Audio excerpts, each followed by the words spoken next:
Hello everybody, Mr. Dwight Doodles once again. This focus is on plant organisation, part of B2, and it also links in beautifully with B4 bioenergetics. This is a knowledge-based video.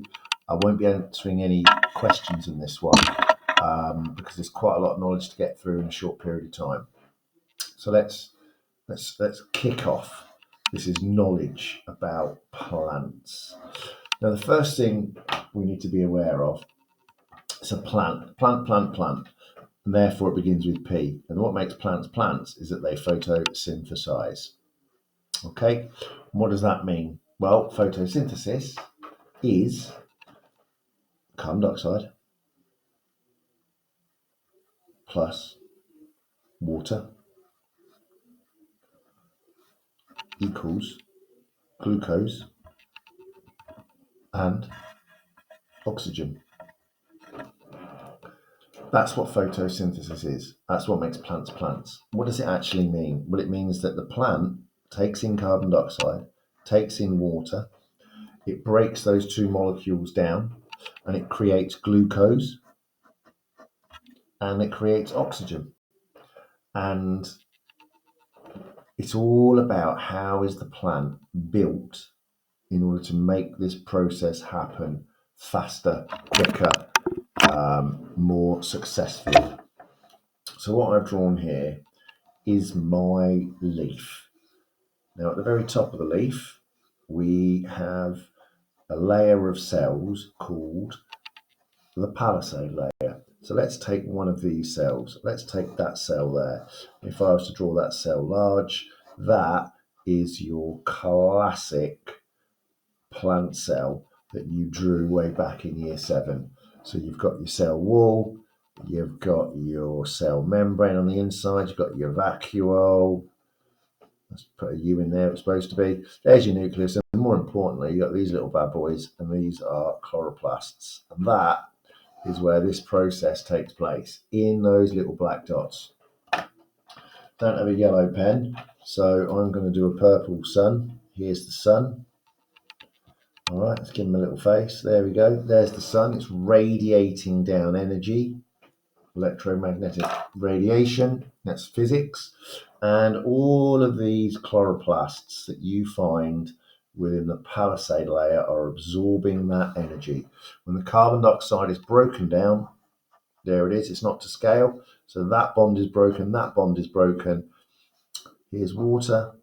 That bond is broken, that bond is broken, and then you take those little atoms and you rebuild glucose.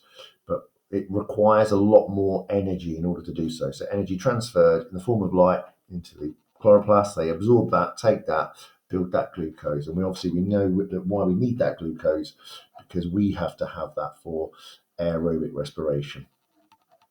And so do plants, but we'll come to that point shortly.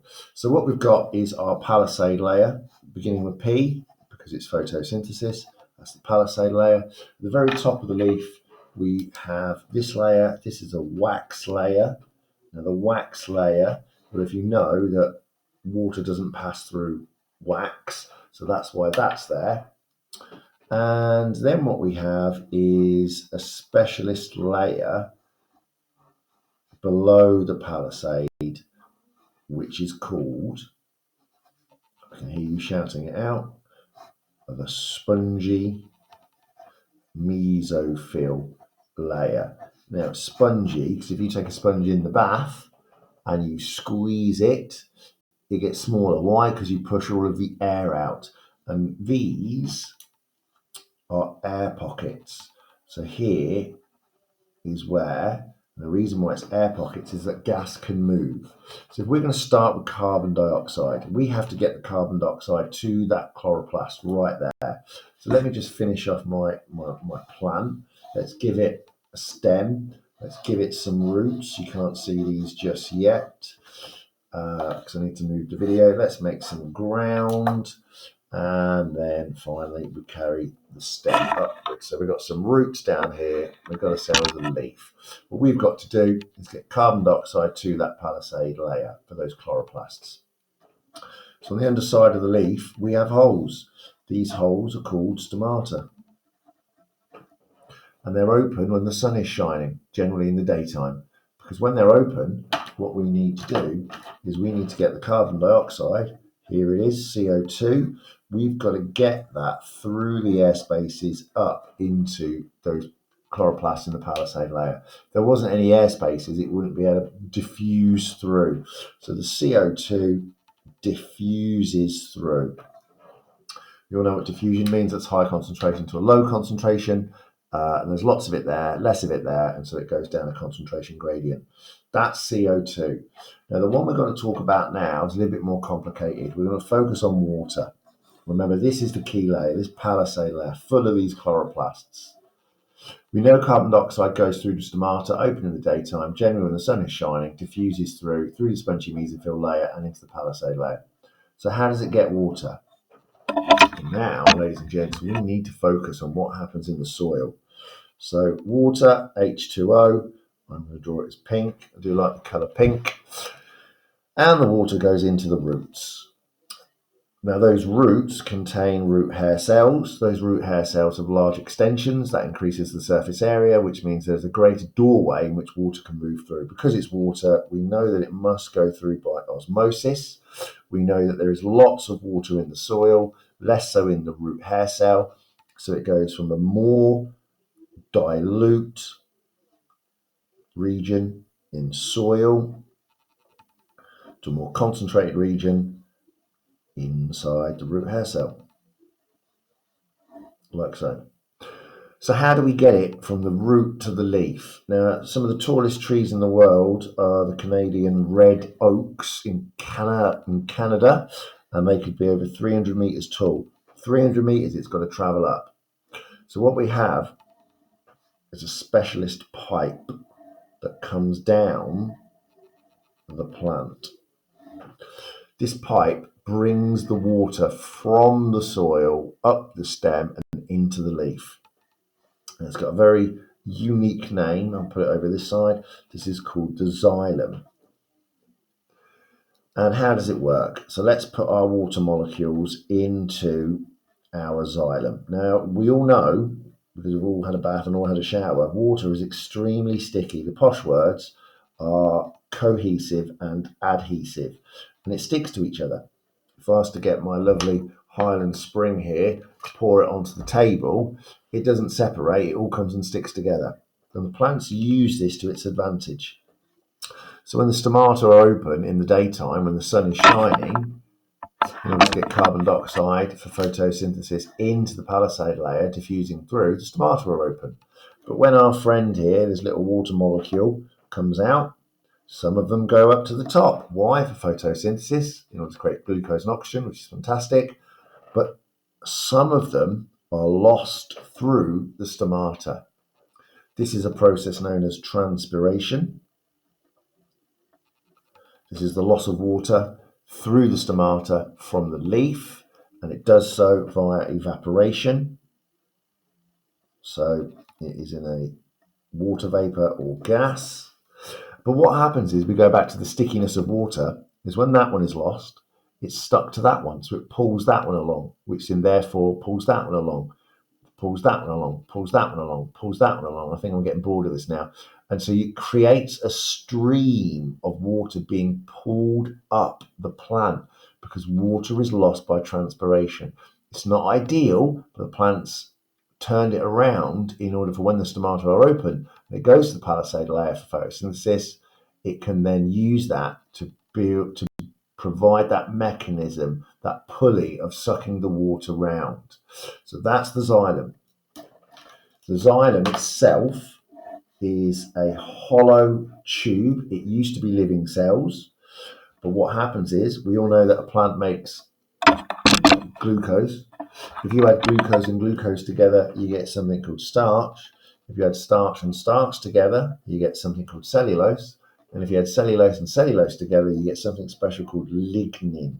And it's lignin that gets deposited into the cell walls that strengthens this dead pipe.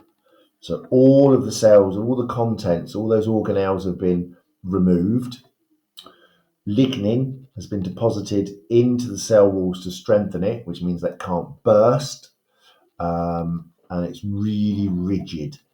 No organelles, dead, only goes upwards, and it contains lignin. That is the transpiration pull. That's transpiration, which brings water to the leaf to get to the palisade layer for photosynthesis to produce glucose and oxygen. Quite a lot going on. Doesn't stop there. Right, next. Final piece of the puzzle. Now we've created glucose and oxygen. Wonderful. But the story doesn't stop there. Let's go back down to our friends in the roots. Here is a cell within the roots. Now, it's underneath the ground, so it cannot photosynthesize. But as we all know, all living cells must respire aerobically. So what does that mean? Well, if you remember in my lessons, that's Alton Gangster Crew winner, which means that this oxygen plus glucose equals carbon dioxide and water. So that's happening 24 hours a day. Photosynthesis only when the light is present to be absorbed. We're underneath the ground. They haven't got any chloroplasts because they're not receiving any light, but they still need to respire because they may need to actively transport minerals into the roots. So how on earth do we get oxygen and glucose where it's being produced in the palisade layer down into the roots? Well, let me introduce you to another pipe that sits just underneath the xylem vessel. And this pipe is called the phloem. And the phloem is unilateral in that it goes up and down. So it takes glucose, or it takes sugars and oxygen. Please don't use the word food. And it takes it from the leaf down to the roots for aerobic respiration to release energy in order for these cells to actively transport minerals into the roots. But also, and apologies for my drawing here, if we've got a nice budding flower, now this is all pink, nice rose, let's say it's Valentine's Day. Well, they're not green, so they can't photosynthesize. They can't photosynthesize, they can't absorb light, but they are still living and they still need to respire aerobically 24 hours a day. So they need oxygen and glucose. The cells here, look at this one, that needs oxygen and glucose. So how do we get it? Well, it comes from the leaf. Photosynthesis produces glucose and oxygen, produced in the palisade layer. That goes into the phloem, back into the stem, up. Notice xylem is only going up in one direction. That's the unilateral, one direction. But the phloem, is bilateral, which goes up and down. Sugars, oxygen, aerobic respiration. And finally, we've got 1 minute to do this. The phloem, the pipe, is living and it's sectioned off into cells, and there are perforations between the cells called sieve plates. But more importantly, it has next to it a special cell called a companion cell. And it's this companion cell where it has all of the mitochondria for aerobic respiration to release energy and allowing it to move substances actively into the phloem, such as the sugars, to move them up and down. Lot going on in that diagram. That's knowledge only, and I can appreciate that's nearly 15 minutes. But when you come to look at questions regarding the plant, everything is on there regarding photosynthesis. All right, enjoy.